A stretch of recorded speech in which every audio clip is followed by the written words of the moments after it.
রহিমের বাবার মৃত্যুর পর তাদের পরিবারে দুই বেলার খাবার জোগাড় হতো কোনো মতে। একদিন রহিমের মা রহিমকে একটা সোনার হার দিয়ে পাঠালেন তার কাকার কাছে ওটা বিক্রি করে কিছু টাকা আনতে। রহিম হারটা নিয়ে গিয়ে তার কাকার হাতে দিল। তার কাকা হারটা দেখে হারটা ফিরিয়ে দিয়ে তাকে কিছু টাকা দিয়ে বললেন, এ টাকা নিয়ে যাও এবং মাকে গিয়ে বলো এখন সোনার বাজার খারাপ চলছে, তাই দাম কম পাবে, অতএব দাম বাড়লে পরে বিক্রি করতে, এবং তুমি কাল থেকে দোকানে চলে আসবে কাজের জন্য।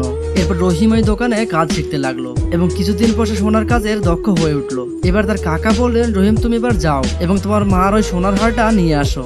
রহিম বাড়ি গিয়ে সোনার হারটা বের করে দেখলো সেটি আসল সোনার হার নয়। তাই রহিম হার না নিয়ে এই দোকানে ফিরে এলো এবং কাকাকে সব খুলে বলল।